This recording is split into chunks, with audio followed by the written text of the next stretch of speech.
CageMinds.com. We're here with Andres the Bullet Quintana. Man, you got a busy couple weeks lined up. Tough tryouts and Tachi Palace Fights. Charles Diaz, how you doing? I'm doing great, you know. I'm ready for anything, though. So, how do you break this down in your preparation time? The fight, but the tryouts are first, so how do you focus? I still focus more on the fight. I mean, the tryouts is just like a little thing, a couple 2 minutes each, 2-minute grappling, 2-minute mitts. It's not a big deal. It's more of a mental thing. You gotta make sure you say the right things in the interviews if I make it that far. And then right now, you're taking a step up in competition. He's a much more experienced opponent than guys you fought in the past. So how happy are you to be making that move to more experienced opponents? Oh, it's great. It's the next step. Everyone has to take it sometime. I've taken it early in my career. I fought Mesa, of course, and he had a ton more fights than me. But I'm always ready. I feel like I'm prepared for anybody at any time. So was this a strategic plan to try to look for some tougher fights, or it's just what happened to fall towards you? Ever since I've been fighting Yatin, I've been trying to look for tougher fights, but a lot of people don't want to take that risk with the guy with the smaller record.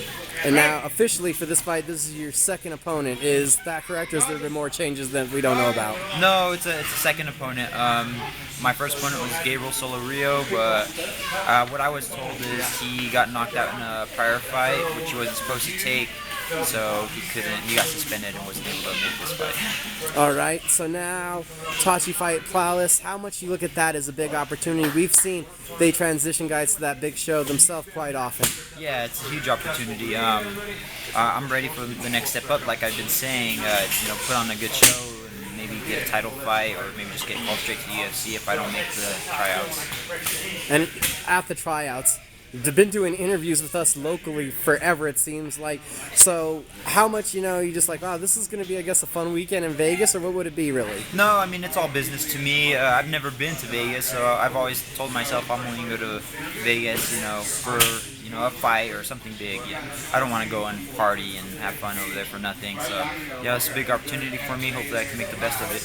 So what were your thoughts as someone like us that sat at home and watched The Ultimate Fighter? What's your thoughts about the reality show prospect? Me, I've always wanted to be on it, I guess. I figured it'd be an easier way to get on. I just, got to be a character. Ready to be in the UFC either way. If it's Ultimate Fighter, Tachi Palace, just getting a call up, it doesn't matter. All right, so we're used to Andres Quintana. What's it going to be like then at the tryouts when the bullet comes out? Oh, it's going to be explosive, how I always am. I'm a knockout artist, and obviously the first thing that they do is grappling, so hopefully I can get past that. I don't say my grappling is weak, but I'd prefer to stand and bang. So, has there been any head-scratching moments for you? Like, wow, this is 8 knockouts in a row. What else could I do? Right. It's just time and who you know. But what was real head-scratching was whenever I knocked out Yatin, and then he fights one person and then gets a call. I was like, shouldn't I be there? I'd fight Chad Mendes in a heartbeat. I could understand that. For him, I think I remember the news at that time. It was more like literally like 24-hour notice or something. He just happened to be backstage and said, "I'm 45." Right. I didn't know it was backstage, but yeah. It was something like that fight week, and he just happened to be there with Benson Henderson. They were like, "This guy can make featherweight." Yep. So sometimes, it's just that luck of the draw. So. Yeah, so hopefully I get my luck of the draw soon. And what makes you feel like right now this is your time?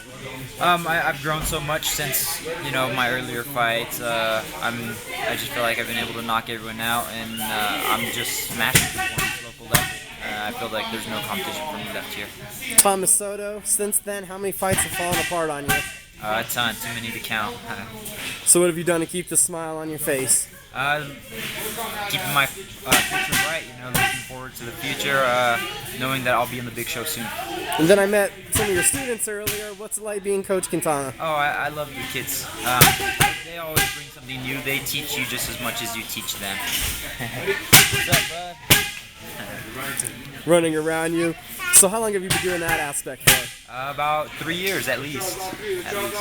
And then what does that do to kind of take the edge off? You're playing with the kids, it's a lighter sense. Yeah, it is lighter. It brings you back to basics. You just learn how to be a teacher, learn how to be a role model. And then, what do you think, going back to the fight, Charles Diaz, what do you got to do, Tachi Fight Pounce, May 7th, to get the win?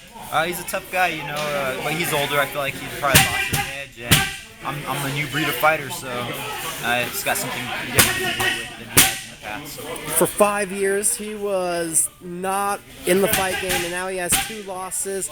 So, do you think it's almost time has passed him by? Yeah, I think, you know, he might be doing it for the wrong reasons, you know.